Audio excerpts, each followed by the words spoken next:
Warm welcome to the audience tonight. Thank you everybody for joining us. Tonight we're diving into the world of whiskey with two friends, Jeremiah and Anthony here tonight.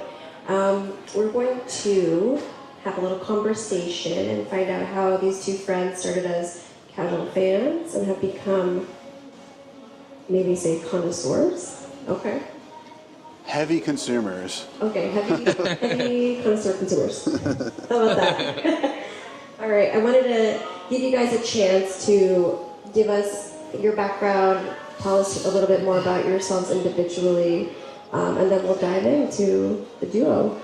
My name is Jeremiah, and I was born, raised, and still living in New Jersey. I'm an accountant by trade, and still have a practice, and yeah, have a family, and that's about it for me as far as like personal stuff goes. Okay.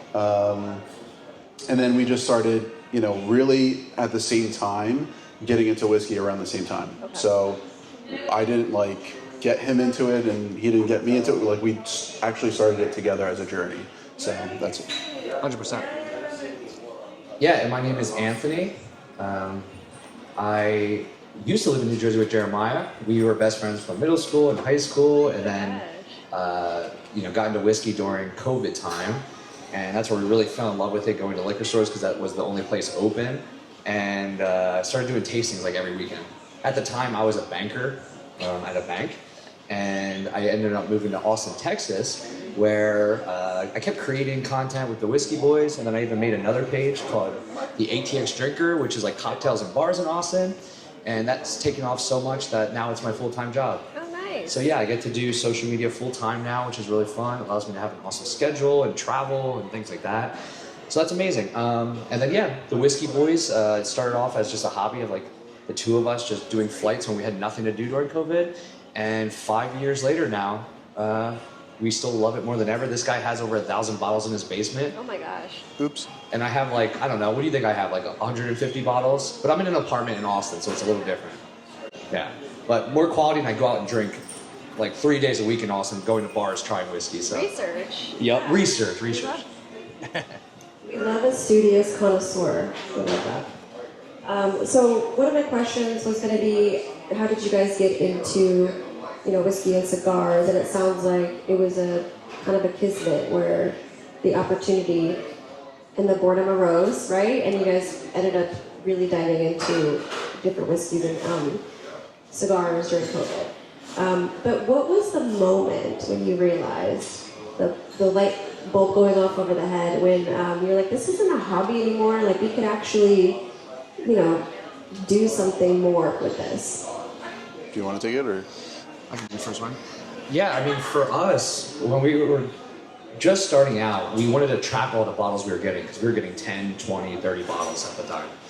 And we loved some, we didn't like others, but it was a lot. So we were like, what if we posted to Instagram and gave ourselves a review? And the idea wasn't even to be influencers. It was more to just remember which ones we liked and didn't like. And I remember we grew to 2,000 followers, very small in the beginning. And Rabbit Hole Whiskey reached out to us and was like, can we send you a bottle? And at the time, we didn't know how this world was. To get a free bottle that was $30 blew our mind. This is awesome. We got to keep doing this. We got to keep posting. And that was our first time of understanding what the social media world was like, and how, there's a community out there with all the people that are commenting, saying, I got that bottle too. And what are your thoughts on this? Because I'm thinking about going and buying it. So we learned there's just businesses that can benefit from social media, and there's all these friends that you can meet that are also passionate about whiskey, and it just made us want to create more. So at first it was really just okay, this will be our little journal, and then it turned into something much bigger. Cool. Yeah. Give me thoughts? Yeah, I just wanted to subsidize in any way. So if that was a free bottle, $10 to help the habit of building, this whiskey cave that I have now. That was my goal, and we're doing pretty well. Thank you for those answers. That's very resourceful of both of you. So you guys have been friends since middle school, that you mentioned earlier. How has your friendship developed or shaped on your journey as with whiskey and cigars? How has that affected And you guys? I have something to add to the beginning of that. And I do want to throw out there that we were actually into cigars before we were into whiskey. Okay. Yeah, so when we really started hanging out all the time and our friendship blossomed, we would just drink cocktails on the back porch with a bonfire, and we would smoke cigars. And Jeremiah smoked for a long time, and he would introduce me to new ones. And what I found so special about that was we would have deep conversations, you know, talking about life, where we want to be in 10 years, what we want to do with our careers, where we wanted to travel to. And that was always my first, I guess, sign of like how special cigars and whiskey could be, because it's a moment for you to just like step away from the world and just have those deep conversations. So that's where I think our friendship really blossomed, was like between a cigar with each other. And today, you know, since we don't live in the same state, we live far from each other, it has kept our friendship together, because now we can travel together and we can still share those memories like around, you know, cigars and whiskey, but we can do it, you know, almost professionally. So it's fun. Thank you for that. And I actually didn't really think about that aspect of it, of cigars and whiskey bringing you guys closer and deeper to a closer level. So that's good to know. Kind of like the whole point of it, right? Yes. Yeah. Yep. Okay, so in your adventures, I want to ask, what pairing have you discovered, cigar and whiskey pairing, or any other pairing under the sun, cigar and steak, or whiskey and caviar, right? What's something that you've discovered maybe by accident that's worked beautifully? And then on top of that, can you explain what your opinion is and what makes a beautiful pairing? Sure. I'll give you a recent example. So, you know, we smoke a lot of cigars, and typically, like, oakier bourbons, they're rough. Sometimes they're too dry and all these kind of things. But we recently tried, you know, older, oakier bourbons with cigars, and they have been great. A recent example would be Weller 12. Not the strongest one in the lineup, in our opinion, but with a cigar, really, really nice. So that was like one that was like a surprise. We were like, where was this hiding this whole time? But with a cigar, it was just like a great pairing. Food, yeah, I mean, cheese and chocolate, and there's plenty of fun stuff to experiment with. But I think, you know, you can't go wrong with whiskey and cigars. Yeah, I mean, I just totally agree. To us, when it comes to whiskey, it's not just about, you know, sitting on your couch, having a pour, getting drunk, and that's it. To us, it's about the whole experience. So from the very beginning, it was going to restaurants. What I love about here, we're at Agua Caliente Rancho Mirage, and I love that you can order the steakhouse into the cigar lounge. So to us, you know, doing a whiskey pour with steak, you will find different flavors because of that pairing. Your palate changes when you have certain foods that are involved in certain pairings. So that's always been a part of our whiskey journey, was the full experience that comes with it, not just sitting at home having a whiskey pour. If that makes sense. Okay, I have a little off-the-cuff question. I just thought about it. I want to challenge you guys to pair a whiskey or a cigar, or you know what, a whiskey, with, what would you pair with hot Cheetos, and what would you pair with cheddar ruffles? You gonna think about it for a second? Yeah. Well, my answer, and most whiskey enthusiasts will know this, that you don't usually eat spicy food with whiskey. Oh. Yeah, because it's just too much. There's a high alcohol percentage. But if I was forced to, and you're Regular like, you Cheetos. have to do. Oh, I thought you said hot Cheetos. Well, no. We'll change it to regular Oh, Cheetos. regular Cheetos. Ooh. Puffed. Okay. Yeah. I don't know why, but I recently had it again, and it's a lower proof with food. Elmer T. Lee by Buffalo Trace. If you can get it for the right price, it can be a $40, $50 bottle, and you'll see it in other stores for $200, $300. I just feel like it has, you know, light honey notes, and it would just be balanced out with like those cheese flavors, and it's not going to be too crazy and complex, that it could actually go well with food. Okay. That would be one that comes to mind for me. But once again, like, depending on the food you're eating, you can't go too high proof. You have to keep it at a fair point. So. Okay. You said Ruffles cheddar?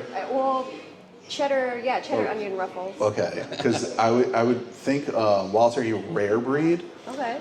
There's like this nice like cherry and spice to it that I think would kind of cut through that cheesy, oily, ruffled texture. So I think that could be an interesting pairing. Okay. But to be determined. Yeah, we should do that now. Follow up. I appreciate you guys doing that one off the cuff. I love it when you can have an opportunity of mixing something super luxurious with something super indulgent, like, a Cheeto once in a while. Yeah. Yep. So I appreciate that. Okay, so moving on to kind of your adventure together, what's been the most memorable experience that you guys have had thus far? Okay, around, what's great about whiskey are the memories that you can make. And so one memory that I have around whiskey and then friendship and things like that is when he moved to Austin, there is I forget what the place is called, Hibiki. Mount Bonnell. Mount Bonnell, and it's it's not really a mountain, like not like this, but it's an elevated place and it overlooks the lake and stuff. And we got a very expensive bottle of Hibiki 21 years. So it's a super aged Japanese whiskey. And we were fortunate enough to find this. He saved it. So he moved, saved that. And then we went up, to this mount. It's not really a mountain, but we went up to this place. It's beautiful, overlooking all this. And we just poured that in plastic cups. But we poured that and just shared the memory of pouring this beautiful whiskey with this beautiful environment, and then just, celebrating the fact that he was able to move and stuff. So Great. I love that. So beat that. Yeah, how do I top? Beat that. Well, the one time Jeremiah was struggling with life, and I stepped in and helped him out. And no, this is all made up. I'm gonna not go more emotional. I do think about getting you a whiskey for your wedding. That was always special. It was mostly about your wedding, and it was just a cool moment. But we got to talk on stage at a music festival once called Bourbon and Beyond in Louisville, Kentucky. That was really special to me. I've always been into live music. That's my favorite hobby in the world. And to get invited out there, kind of to do what we're doing right now, and talk about our collection and things like that with other artists who was playing there. It was like Tyler Childers and some other big bands that are in the world. To be on one of the same stages as them and talk to a big crowd was like, how did this little journey put us there?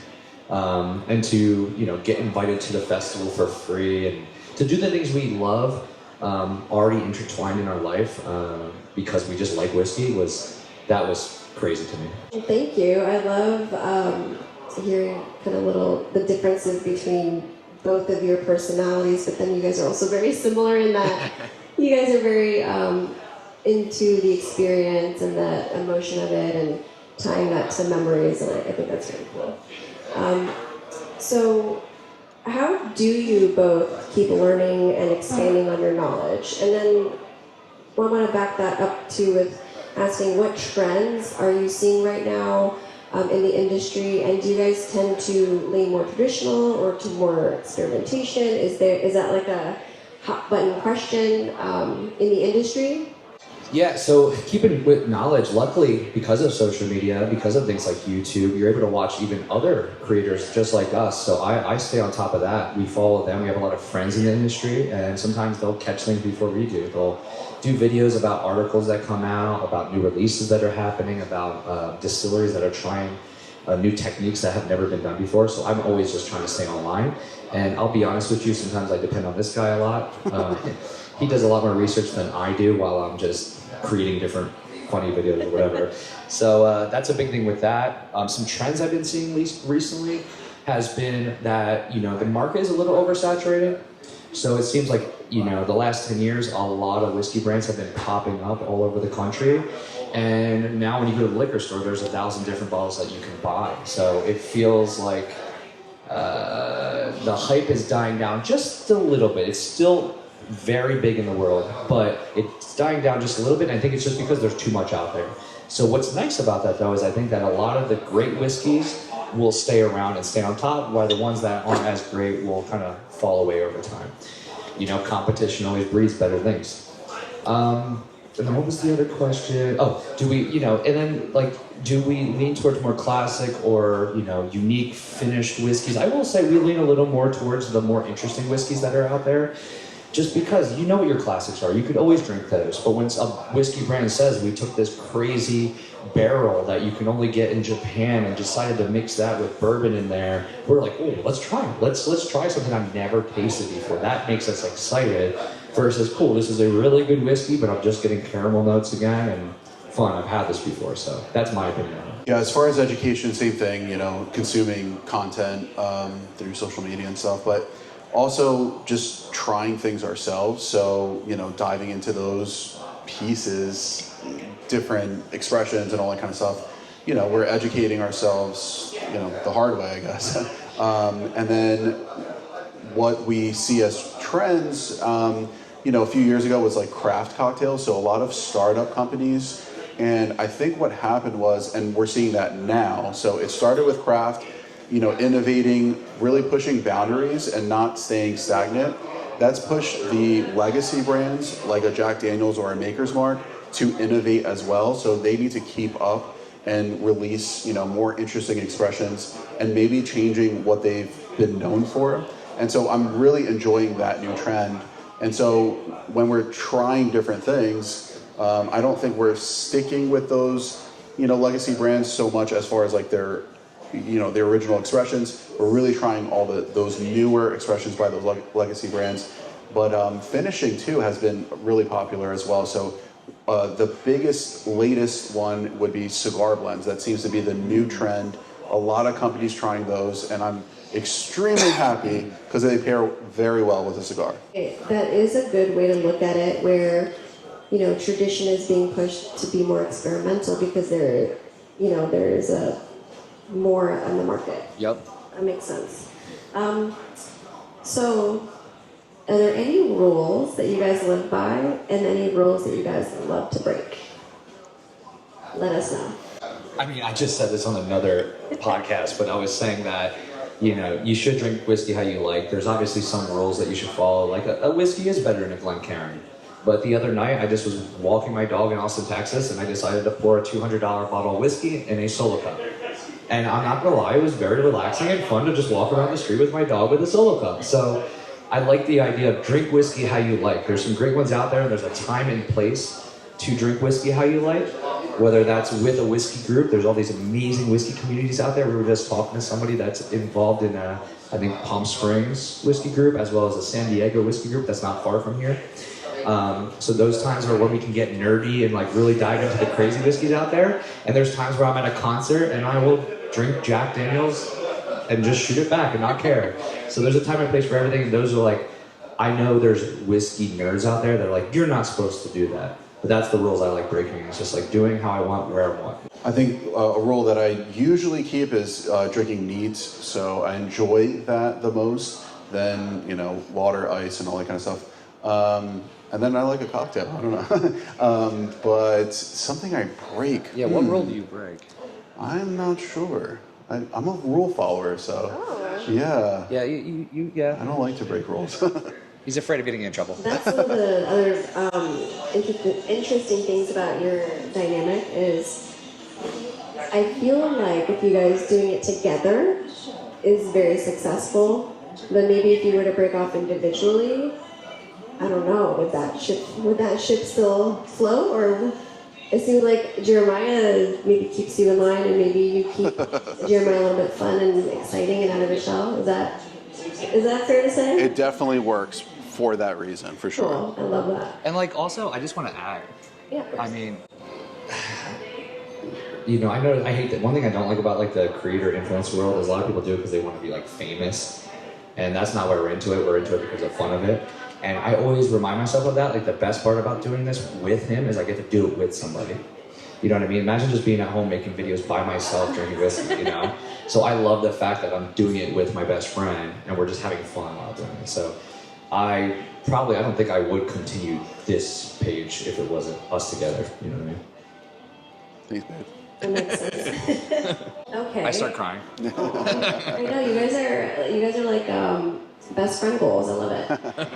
Okay, so kind of piggybacking off of what you guys talked about with experimentation, I want to know, in both of your opinions, what overlooked regions or makers or anybody in the cigar industry, who is being overlooked right now and who needs more attention in your opinion?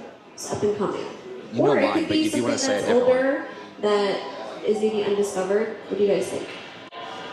I already said 2 examples, but I think Maker's Mark, you just think about their original, bottling and their innovation lately. They've been on a tear, and I think Jack Daniel's is the same way.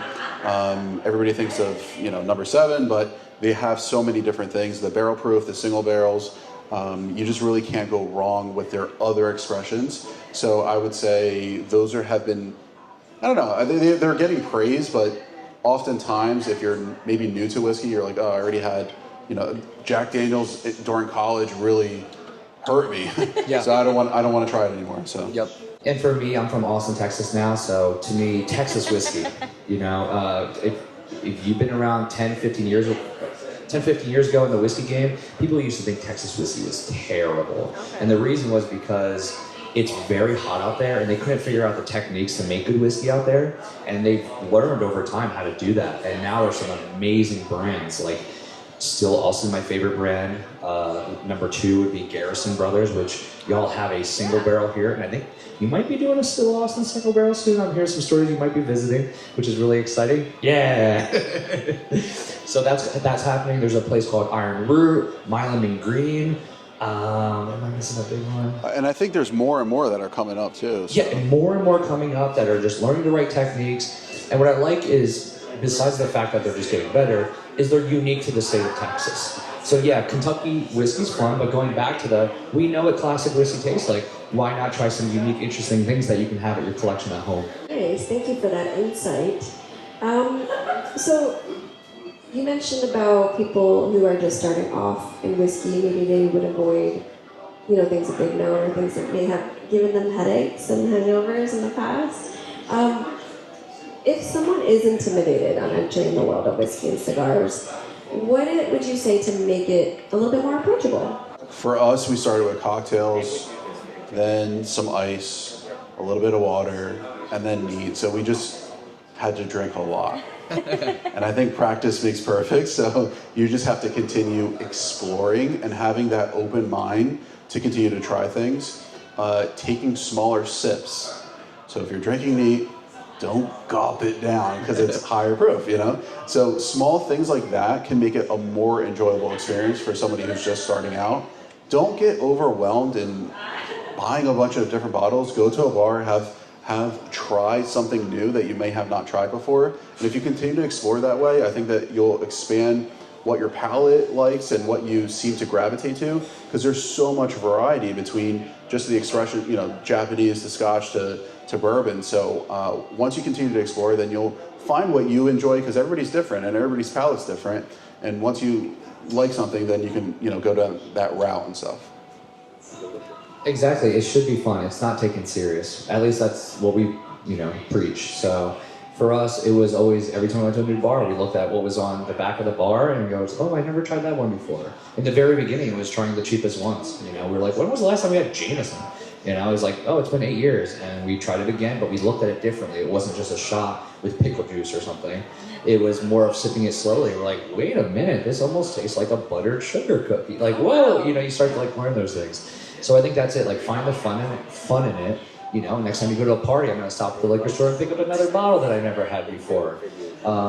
Don't take it too seriously. That's always going to be the case. And same with cigars.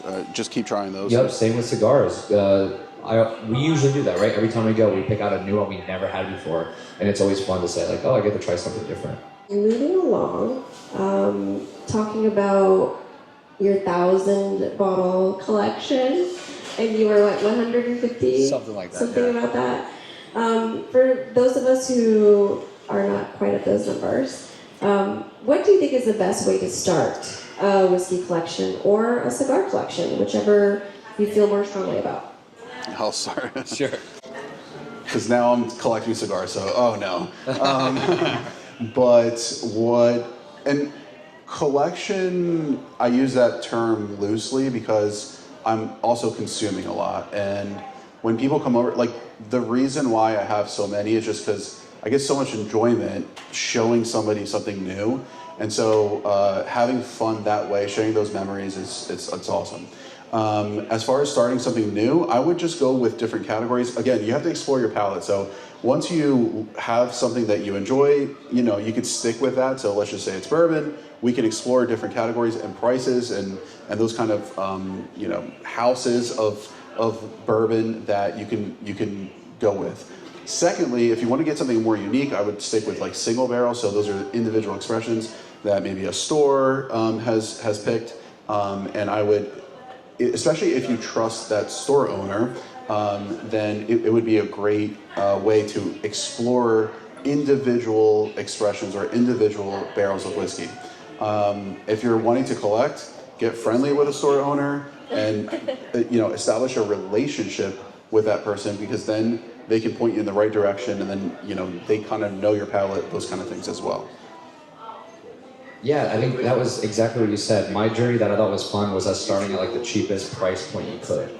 So the first 5 bottles we bought were all in the $20 range. And I think we enjoyed them, we learned about them, we looked up tasting notes, we looked up the brand. That was really fun. We had a nice night at home listening to music, making dinner. And then the next week or the next month, we went up to $30 bottles. And then we went up to $50 bottles. I remember I was thinking at the time, we're like, okay, we're getting to some expensive ones. And nowadays we're buying $100, $200 bottles. So I like the idea of going up by like $10 every other week.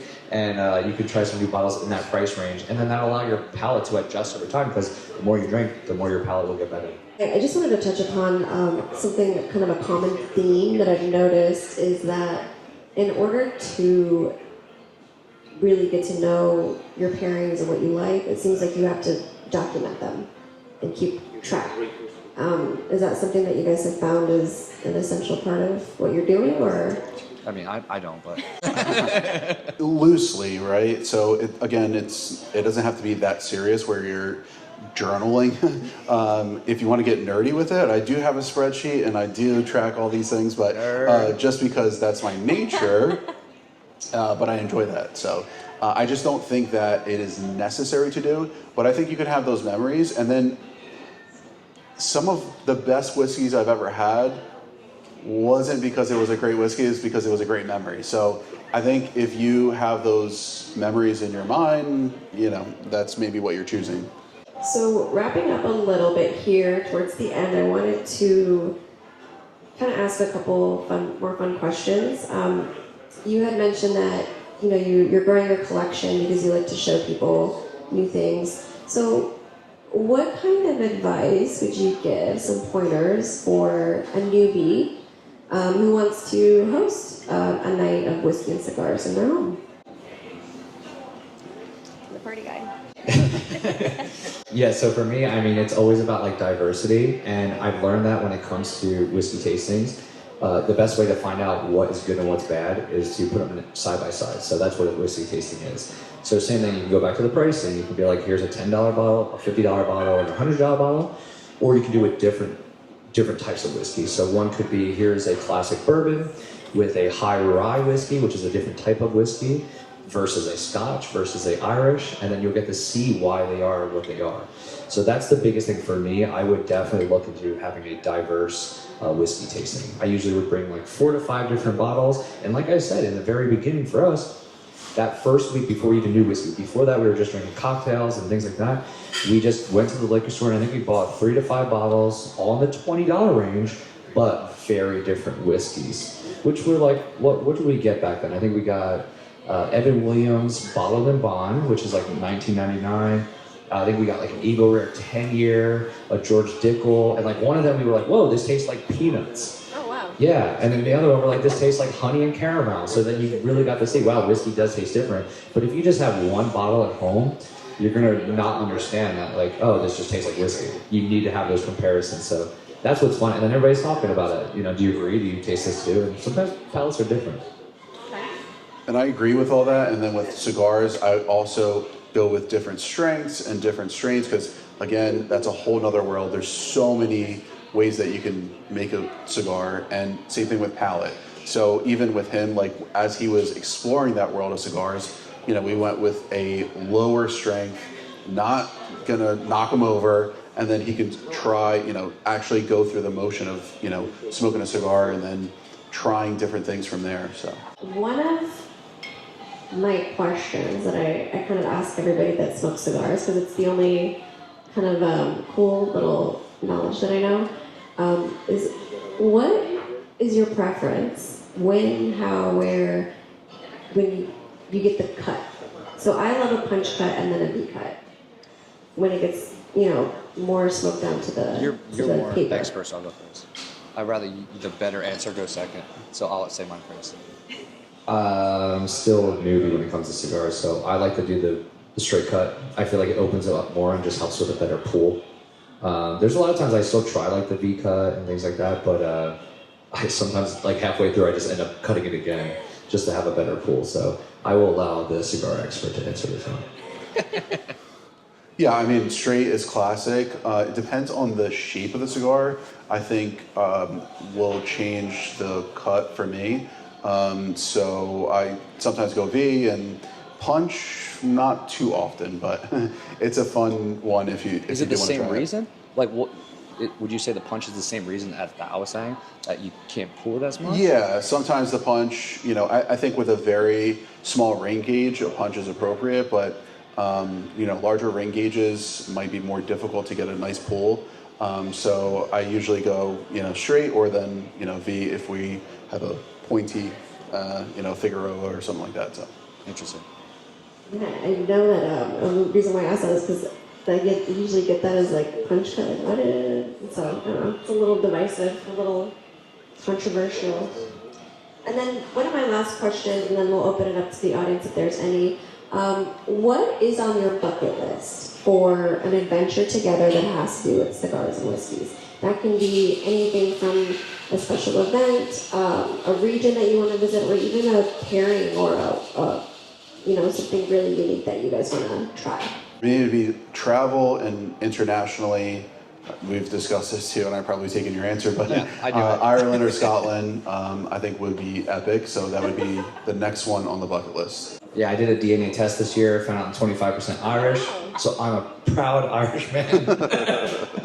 And I feel better. Maybe This year. Yeah, and I have a belief that if your genetics are used to drinking, your body can handle it. So my family lineage can handle it. So seriously though, I really have a passion to go to Ireland. I think I'm going to try to make it happen next year. And it's also a major whiskey place. So to have cigars out there with those views, maybe hang out with some sheep or something. Let's make it happen. Okay, and that was my final question. Do we have any questions from the audience? Sure. Okay. Yep. Make something up. I'll walk over to you and I can hand you the mic. Just to make it interesting. Yeah, why not? Oh, stay right here. Yeah, feel free to hop in the video if you want. Yes. Get right in between, like. All right, so considering we're about a little bit more than halfway through the year, right? What would you say, as of this point, is a contender for top whiskey of the year? Ooh. And I'll take the obvious one, I guess. we'll say whiskey loosely, not. Okay. I don't want to take your other one, but I will say, like, we had the Star Hill Farm recently by Maker's Mark, and that blew me away. But the one that truly has been the best of the year for me has to be Jack Daniel's 14 year. Once again, like you were saying, Jack Daniel's makes great whiskey, and a lot of people just know them for Jack Number 7, but they've been putting out these age statements, a 10 year, and then the next year they did a 12 year, and then this year they did a 14 year, and it's so complex, it's so flavorful, it just blows my mind how good it was. And I continue to try new whiskeys, and it continues to be my favorite of the year, Jack Daniel's 14. Star Hill was another one that I really enjoyed. Something that I would say falls underneath those, but is fun to see the, I guess, things that could be on the shelf soon would be the Old Fitz 7 year. So we're finally seeing that on the shelf. It's nice price point, and hopefully more available, but I think that was a really fun one, and I was excited to see that. Same thing with the Old Grandad 7-year too. I did have one last kind of little pick your brains.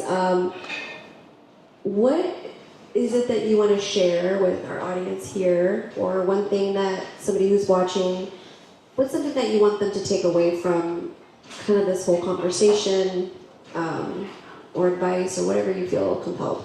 For me, like the whiskey world is all about connections, and already, I mean, we only talked for 10 minutes. There's somebody here that I feel like we're going to be friends with, and then we met a liquor store owner who's also we're going to be friends with, and they love whiskey, and like that quickly. Like we talked for 10 minutes, but because we both know we're passionate about whiskey, that's how it happens. We already know we have a connection. It's not hard to try to build that relationship. And now I can see, like, we come back out here and I'm going to text you and then we're going to do a whiskey tasting, or we're going to meet up here and have cigars together. So that's like the beautiful thing. And I think people need to realize that aren't in the whiskey world, is that's the magic that can happen. I think you should be reminded of that, because sometimes it can get a little pretentious, a little competitive with, you know, it's the Pokemon of, you know, like collecting, here's my card, you know. I think the attitude sometimes becomes that, and you just have to be reminded that it's really a community, and it's all about sharing, and sharing in a memory over a nice pour. It's always wonderful. Specifically about cigars, I've always found that going into a lounge, you know, I'm sitting next to a person, we're having a good conversation, and I'm like, oh, what do you do? Oh, I'm a CEO. I'm like, oh, okay, cool. So, you know, there's different times, you can meet so many different people, and that connection over, you know, a fine cigar, a fine pour of whiskey, is just wonderful. That's what makes this world so great. Now say something nice about me. Well, I really appreciate you guys joining us this week. Whisky Boys have been here at Agua Caliente Rancho Mirage for a few days, exploring the desert life, and you know, just really highlighting the uniqueness and all the great things about our Pívat Lounge. So I do appreciate you guys coming out. I appreciate you guys sharing your knowledge, and hopefully we'll have them back here at Agua Caliente soon. Thank you, everybody. Cheers. Thank you. Thank you.